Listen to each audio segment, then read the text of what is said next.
ito yung mga building ng St. Gerald.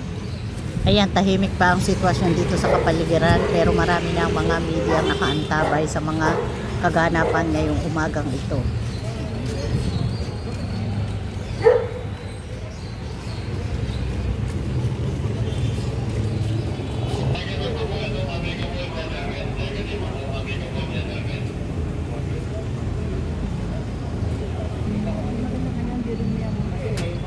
Dami pa na binilupad sa tuga namin. Ayan, nandito na naman sa Diskaya compound ang mga nagrarally. Ayan na naman sila. Ayan, paparating pa lang sila.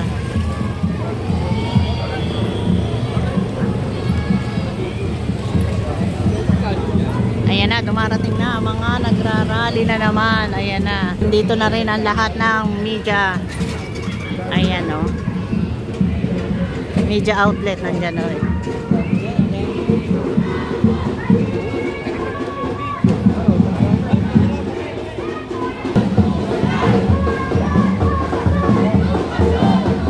Mas dumagsa ngayon ang mga kabataang magrarally compared kahapon na mga dumating. Ayan na sila, nagkakagulo na ang mga rallyista.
taniman nila, wala tayong nakikita, kundi mga bultong proyekto at mga bulsa nilang busog sa nakaw.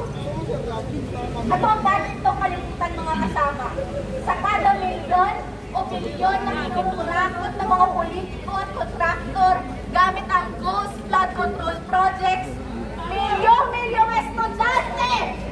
Milyong-milyong mga estudyante at kabataan ang niluluto nila!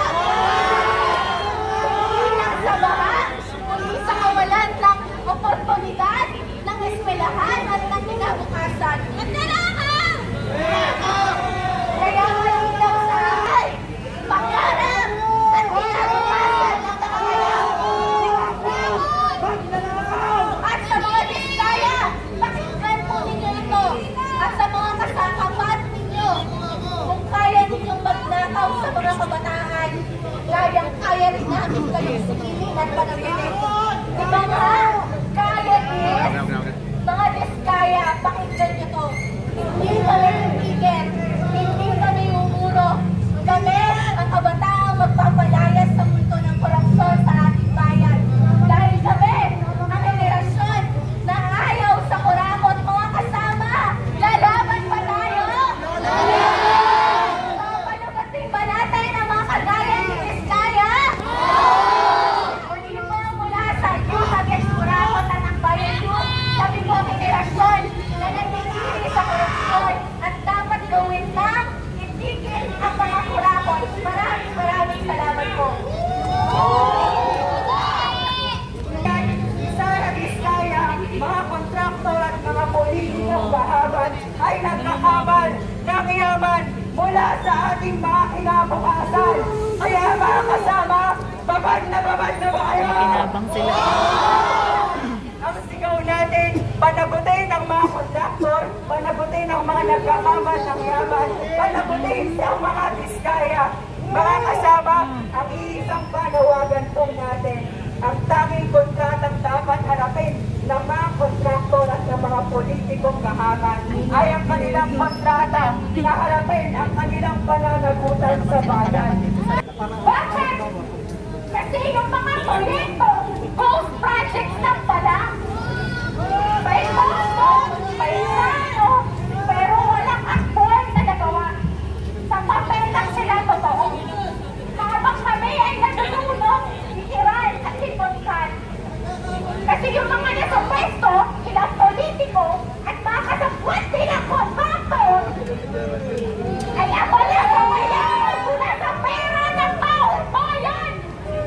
Habang kami ay nagtitiis sa baha, sila ay nakatira sa mga wala laking bahay. Na hindi naman pumasok ng tubig ulan. Saan ang hustisya roon? Ito ang sistema natin sa labas. Ito, hindi ito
Ayan ang mga tauhan ng mga Vizcaya.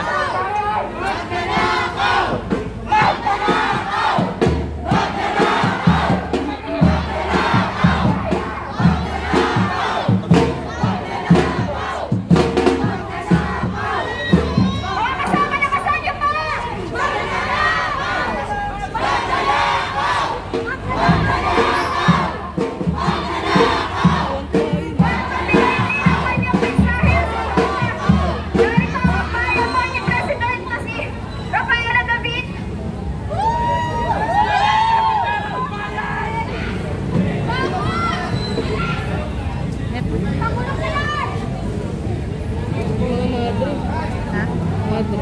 Ay, hindi pa lang. Mga ghost. Ay, mga ghost.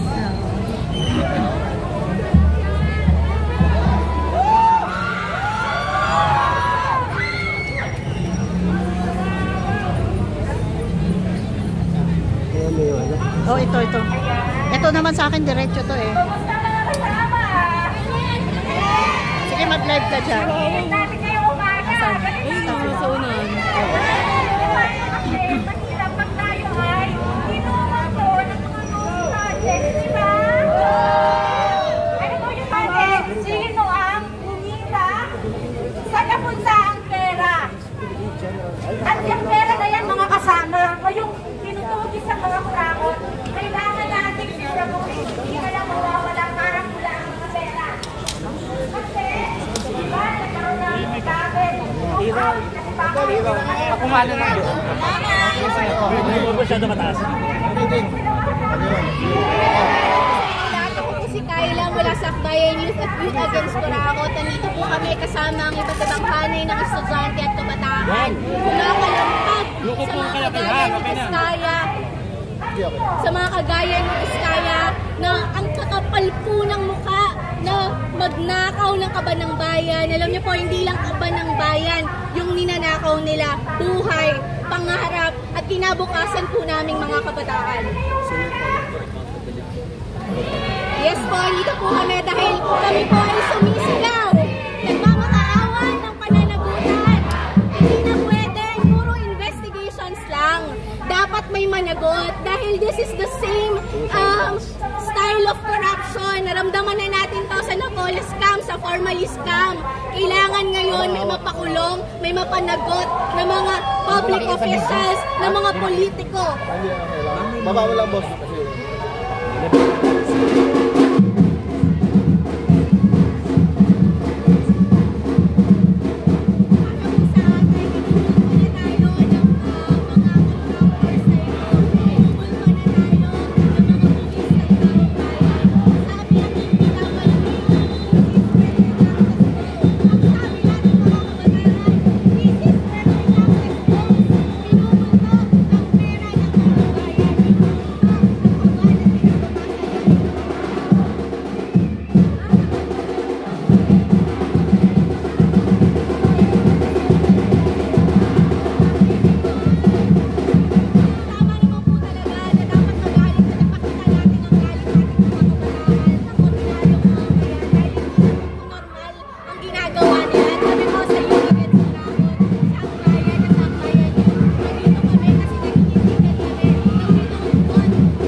po ng GMA 7.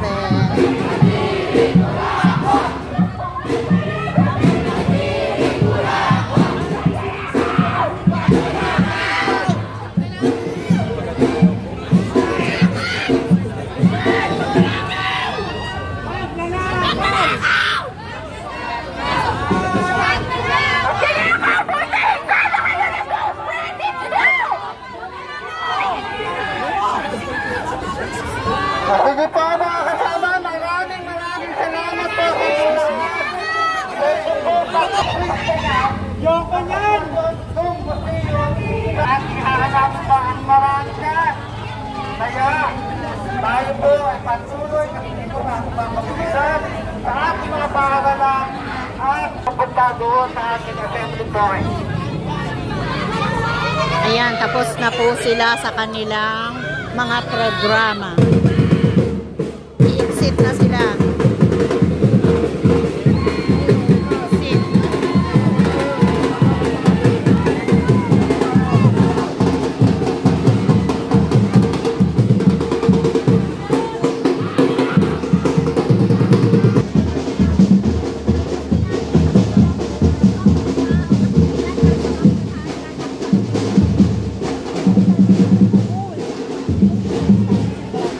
Ayan, natapos na ang kanilang isinagawang programa na naging maayos naman. Nagpahayag lang sila ng kanilang mga programa sa loobin. Ang ginagawa natin simula lang, kay Diskaya pa lang to, simula pa lang po tayo, we know a lot of contractors, a lot of public officials, even government institutions, gaya ng DPWH at mga politiko sa likod kung bakit maraming Diskaya sa Pilipinas, kung bakit maraming inanakaw sa mga bayan.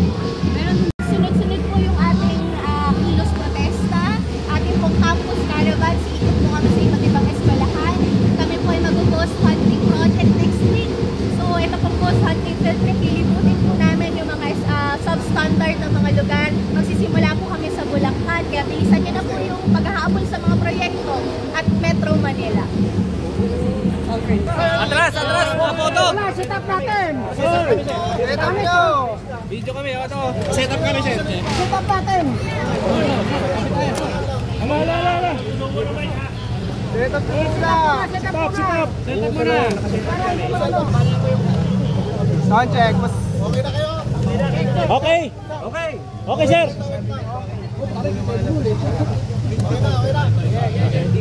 Oh, sige, tanong. Yan, ayan mo yan. Sir, good morning po sir from Police Station. Sir, ano po ang sitwasyon sa Bulacan hanggang ngayon? Nagkakapat ng pagkakalamaan sa kanilang mga nagtilis po. Raymond! Yes, good morning. So, since from the start, hanggang sa natapos yung kanilang demonstration. Sarap po. It felt smooth and Sir, cellphone mo. Naragsaga pa sir, pero bakit po kayo sa ating mga kababayan na nagtilis protesta para sa kanila kung pa yung tension na hindi nakakaroon pa ng pagkakabot sa pagitan ng pulis at mga Let us maintain, of course, our maximum tolerance. Nakikita naman po natin na itong issue na to ay being already tried, heard by our Senate and our Congress. At wag na po natin dagdagan yung mga possible situations na pwedeng mag-escalate. Yes, kahapon nakita naman natin medyo may problema. Dito naging peaceful. Dito may permit coming from our city.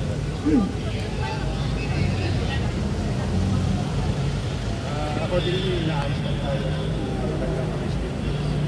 We will be assisting them.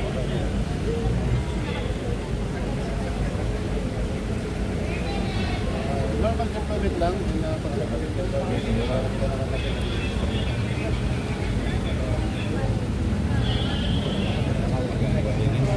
It's just our SOB, it's our to revisit our operation of the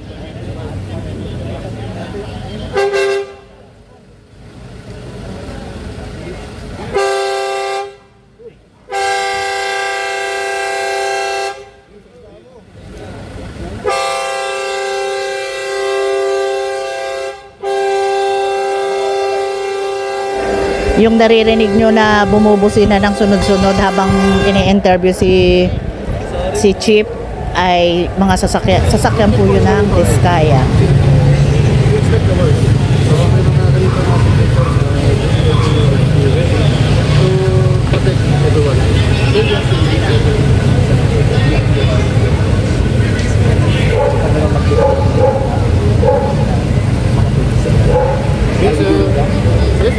Ginagawa naman po natin sa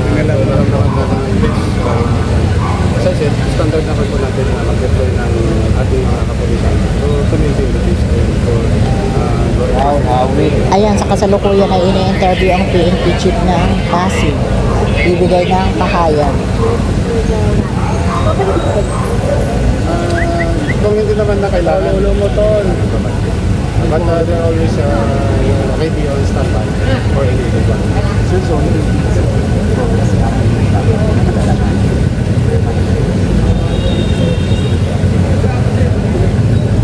Wag nang umawa ng mga extraordinary na kailangan dapat kailangan. So, as we can see, ito naman natin kanina dito. Pwede naman tayong magpahayag ng ating mga damdamin in a peaceful way.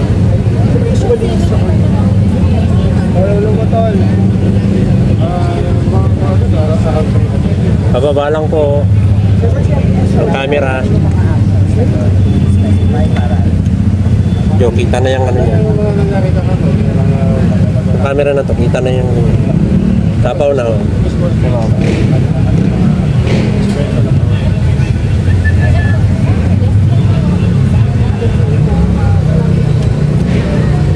This is a conservative deployment, mga resident 100. Kasama na po lahat dito, yung mga normal na construction namin, patrol, and police.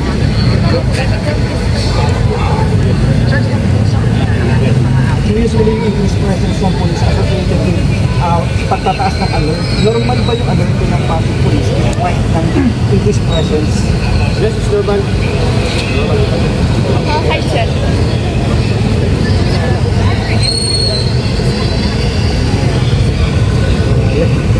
Of course, as I've said, our deployment. Ulo. Yung kulang. Baba lang. Yan. Okay lang yan.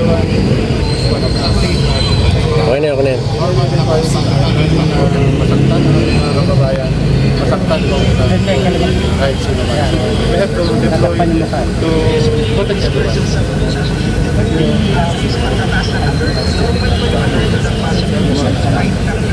More or less 100. Thank you.